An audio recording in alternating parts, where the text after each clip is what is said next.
एक ठंडी रात। दिल्ली की सड़कों पर सब कुछ सामान्य था।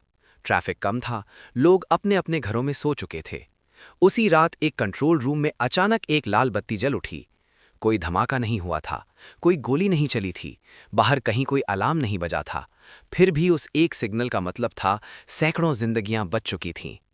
अगली सुबह अखबारों में कुछ नहीं छपा, टीवी चैनलों पर कोई ब्रेकिंग न्यूज़ नहीं चली, सोशल मीडिया पर कोई ट्रेंड नहीं दिखा। लेकिन उसी रात भारत के खिलाफ रचा गया एक बड़ा आतंकी नेटवर्क खामोशी से टूट चुका था। ये कहानी उसी अदृश्य युद्ध की है, जहां दुश्मन को हराने के लिए न बंदूक उठाई गई, न मिसाइल दागी गई, बल्कि दिमाग, धैर्य और रणनीति से काम लिया गया।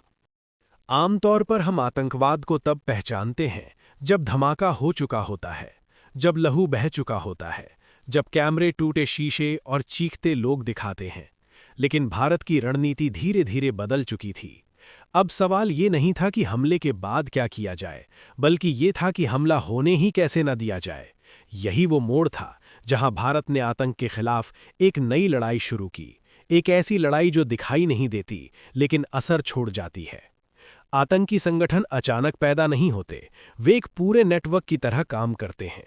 इस नेटवर्क में पैसे का रास्ता होता है, लोगों को भर्ती करने वाले चेहरे होते हैं, ट्रेनिंग देने वाले हैंडलर होते हैं, फेक एनजीओ और चैरिटी के नाम पर चलने वाले फ्रंट होते हैं, डिजिटल प्रोपेगेंडा होता है और सबसे ऊपर होता है डर और भ्रम।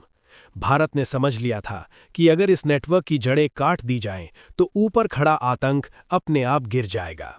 सबसे पहला वार हुआ पैसे पर। आतंकवाद की सांस पैसों से चलती है। कोई आतंकी तब तक आतंकी नहीं बन पाता जब तक उसे फंडिंग न मिले।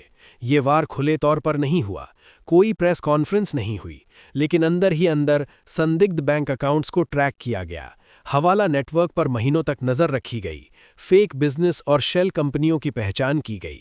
धीरे धीरे आतंक के लिए आने वाला पैसा सूखने लगा।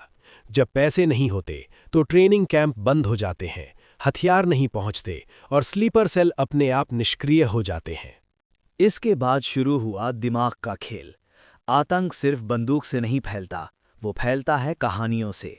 झूठी कहानियां, भ्रम फैलाने वाली बातें, डर पैदा करने वाले वीडियो। भारत ने यहां भी रणनीति बदली। सोशल मीडिया पर संदिग्ध अकाउंट्स को ट्रैक किया गया, फेक नैरेटिव्स की पहचान की गई, युवाओं को ब्रेन वॉश करने वाले कंटेंट को चुपचाप हटाया गया।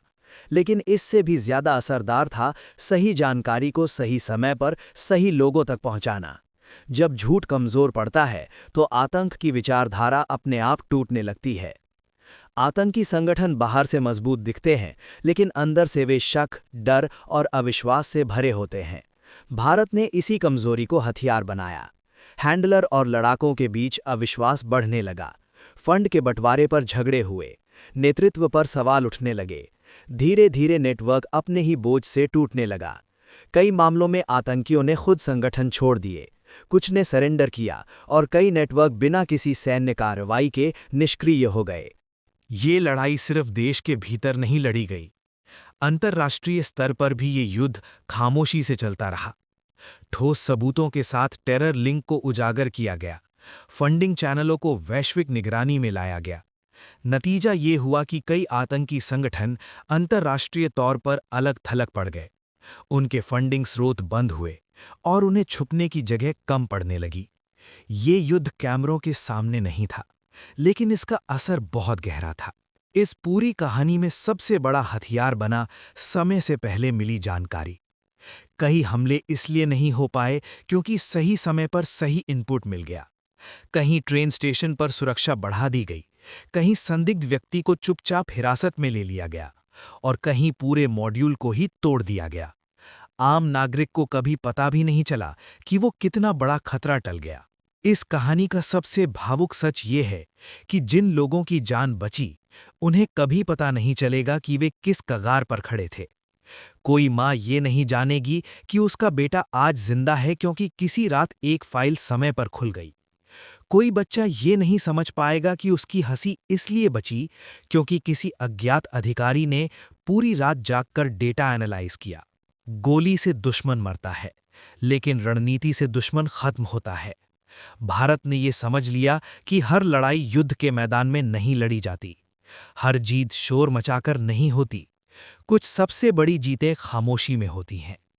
जब अगली बार आपको लगे कि आज कुछ नहीं हुआ, तो शायद वही सबसे बड़ी खबर हो, क्योंकि हो सकता है आज भी कहीं बिना गोली चले, बिना धमाके के भारत ने आतंक को एक और बार खामोशी से हरा दिया हो।